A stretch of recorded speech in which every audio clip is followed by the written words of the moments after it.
जय हिंद. नमस्ते विद्यार्थी आणि प्राध्यापक मित्रांनो. मिस्टर अक्षय बळे SPPU एक्झाम अपडेट या यूट्यूब चॅनलमध्ये आपणा सर्वजणांचं स्वागत आहे.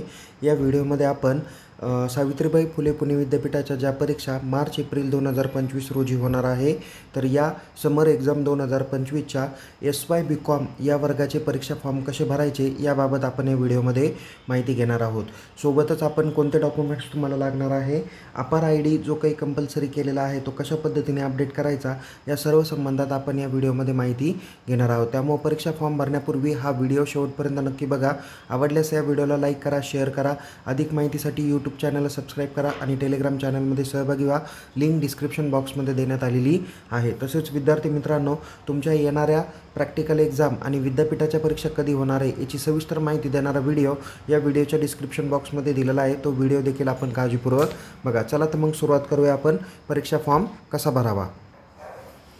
बघा विद्यार्थी मित्रांनो, यासाठी आपण सगळ्यात प्रथम सावित्रीबाई फुले पुणे विद्यापीठाच्या वेबसाईटवर जाऊया. तिथे एक्झामिनेशन सेक्शन दिसेल, त्यामध्ये क्लिक करा. थोडंसं खालती स्क्रोल करा. इथे स्टुडंट सेक्शनमध्ये 4 नंबरला तुम्हाला एक्झाम फॉर्म ऑनलाईन दिसेल, यामध्ये क्लिक करा. थोडंसं खालती स्क्रोल करा. इथे 1 ते 8 पद्धतीच्या लिंक आहे. कोणत्याही एखाद्या लिंकवर तुम्ही क्लिक करू शकता. इथे तुम्हाला एक्झाम फॉर्मच्या डेट दाखवलेल्या आहे. तर हे फॉर्म 27 फेब्रुवारी 2025 पासून सुरू झालेले आहे. याची विदाऊट लेट फी 8/3/2025 आहे. तर लेट फीसह आपण 11/3/2025 पर्यंत जमा करू शकता. त्यामुळे विद्यार्थी मित्रांनो, दिलेल्या मुदतीच्या आतच आपण परीक्षा फॉर्म भरा, कारण येणाऱ्या पुढच्या परीक्षेचे हॉल तिकीट, त्यानंतर विद्यापीठाच्या प्रॅक्टिकल एक्झाम या सर्व विद्यापीठाने ठरवून दिलेल्या शेड्यूलच्या दरम्यान होणार आहेतच. त्याच्यामुळं एका योग्य त्या वेळेमध्ये ही परीक्षा फॉर्म भरा. थोडंसं खालती स्क्रोल करा. इथे proceed to log in button दिसेल, त्या बटनावर क्लिक करा. इथे तुम्हाला स्टुडंट प्रोफाईल सिस्टीम दिसेल. थोडंसं खालती स्क्रोल करा. इथे तुम्हाला स्टुडंटमध्ये 2 ऑप्शन दिसेल, एक क्रिएट अकाउंट आणि दुसरं लॉग इन. सो या ठिकाणी आपण लॉग इन बटनावर क्लिक करणार आहोत, कारण आपल्याकडे यापूर्वीचाच लॉग इन ID आणि पासवर्ड असणार आहे. यासाठी सगळ्यात प्रथम लॉग इन या बटनावर क्लिक करा. इथे मेल ID आणि मोबाईल नंबर असे 2 ऑप्शन दिलेले आहे. कोणताही एक ऑप्शन तुम्ही सिलेक्ट करा. त्यानंतर इथे युजर नेम पासवर्ड टाका. त्यानंतर इथे जो काही कॅप्चा दाखवलेला आहे तो कॅप्चा एंटर करा आणि लॉग इन करा. बघा विद्यार्थी मित्रांनो, इथे लॉग इन केल्यावर या पद्धतीचा डॅशबोर्ड तुम्हाला बघायला भेटेल. थोडंसं उजव्या बाजूला स्क्रोल करा. उजव्या बाजूला स्क्रोल केल्यानंतर इथे तुम्हाला ॲक्शन कॉलम दिसेल. यामध्ये विद्यार्थी मित्रांनो बघा, इथे तुम्हाला एक अपडेट ABC ID किंवा अपार ID दिलेला आहे. त्यानंतर इथे डायरेक्ट एक्झाम फॉर्म दिलेला आहे. जर या ठिकाणी एक्झाम फॉर्म जर का तुमचा हे नाव जर का इथे रेडमध्ये जर का दिसत असेल, तर त्याकरता आपल्याला काय करायचं आहे की तुमच्या या ठिकाणी अपडेट प्रोफाईलमध्ये जाऊन तुम्हाला ABC ID किंवा अपार ID अपडेट करायचा आहे. मी एक विद्यार्थी मित्रांनो या ठिकाणी विनंती करेल की आपण यापूर्वी जरी ABC ID क्रिएट केलेला असेल, तर मी या व्हिडिओच्या डिस्क्रिप्शन बॉक्समध्ये एक अपार ID कशा पद्धतीने काढायचा आहे त्याची माहिती देणारा व्हिडिओ केलेला आहे. जो आधार कार्डसारखा दिसणारा ID आहे, तसा जर का ID असेल तर आपल्याला निश्चिंत राहू शकता. पण जर का जुना ABC ID जर का तुमच्याकडे असेल, अपार ID आणि ABC ID दोन्ही सेमच आहे, पण त्याच्यातली माहिती तुम्हाला अपडेट करणं गरजेचं आहे. अदरवाईज आपले क्रेडिट या अपार IDमध्ये सबमिट होणार नाही, ज्याला one nation one student ID असं म्हटलं जातं. म्हणून तुम्ही काय करा, सांगितलेल्या व्हिडिओ पद्धतीने अपार ID तयार करा आणि तो या ठिकाणी अपडेट करा. ओके. या ठिकाणी यांच्या एक्झाम फॉर्ममध्ये इथे रेड कलर दिसत नाही आहे, म्हणून तुम्ही काय करू शकता, डायरेक्ट इथे एक्झाम फॉर्मला क्लिक करू शकता. ओके.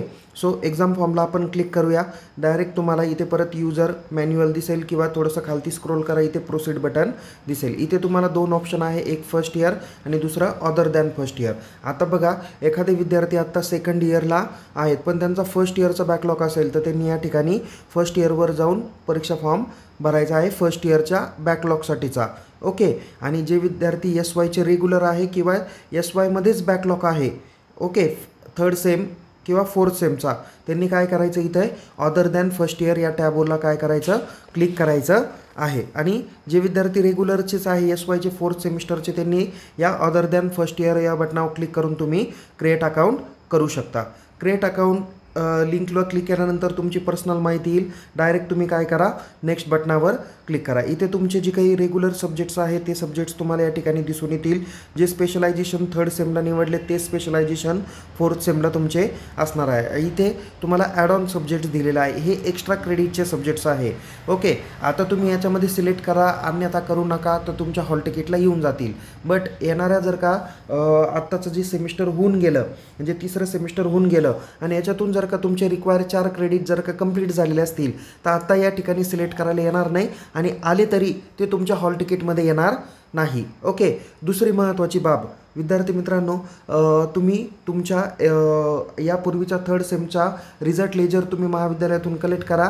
त्यांच्याकडून तुम्हाला किती एक्स्ट्रा क्रेडिट भेटलेले आहे ते काळजीपूर्वक चेक करा आणि पुढच्या एक्झामच्या दृष्टिकोनातून तुम्ही ते कसे मिळवायचे ते त्याची तयारी तुम्ही करायला पाहिजे. या ठिकाणात तुम्हाला ज्याच्यातून एक्स्ट्रा क्रेडिट मिळवायचे आहे असे ऑप्शन्स तुम्ही काय करू शकता, सिलेक्ट करू शकता. म्हणजे एखादा विद्यार्थी स्पोर्ट्स रिप्रेझेंटेशन घेऊ शकतो, त्याच्यानंतर तो NSSमध्ये जर का असेल तर तो पण ऑप्शन काय करू शकतो, तो सिलेक्ट करू शकतो. ओके, आता कधी कधी काय होतं की आपण विदिन टायमिंगमध्ये फॉर्म भरला नाही तर या पद्धतीचा मेसेज येतो. या ठिकाणी तुम्ही रिमूव्ह बटनावर क्लिक करू शकता. इथे परत अदर दॅन फर्स्ट इयरवर जा, क्रिएट न्यू ॲप्लिकेशन करा आणि फॉर्म भरा. ओके, सो या ठिकाणी आपण पटकन सब्जेक्ट सिलेक्ट करूया. ओके, मी या ठिकाणी GR2A GR3A, त्याच्यानंतर त्यांनी स्टुडंटचं आविष्कार पार्टिसिपेशन नव्हतं, त्यानंतर इथे रिसर्च पेपर पण नाही, पार्टिसिपेशन समर स्कूल पण नाही, सायंटिफिक सर्वेमध्ये त्याचा सहभाग आहे, फील्ड व्हिजिट किंवा इंडस्ट्रियल व्हिजिट त्यांनी केलेले आहे. या ठिकाणी तुम्हाला येईल मेसेज की कोणतेही एक्स्ट्रा 4 क्रेडिटचे सब्जेक्ट तुम्ही सिलेक्ट करा. ते सिलेक्ट केल्यानंतर सेव्ह आणि नेक्स्ट बटनावर क्लिक करा. नेक्स्ट बटनावर क्लिक केल्यानंतर 670 रुपये तुमची ॲक्च्युअल फी बरोबर आलेली आहे. थोडंसं अजून खालती स्क्रोल करा, इथे प्रिव्ह्यू बटन दिसेल. या प्रिव्ह्यू बटनावर क्लिक करून तुम्ही चेक करू शकता की भरलेला फॉर्म व्यवस्थित आहे का नाही, सब्जेक्ट व्यवस्थित आहे का नाही. जर त्याची खात्री झाली तर इथे लास्टला तुम्हाला एक चौकोन बॉक्स दिसेल, त्या बॉक्सवर क्लिक करा. त्या क्लिक केल्यानंतर इथे तुम्हाला कन्फर्म अँड प्रिंटचा टॅब दिसेल, त्या बटनावर क्लिक करा आणि तुम्ही तुमची प्रिंटआउट डाउनलोड करू शकता.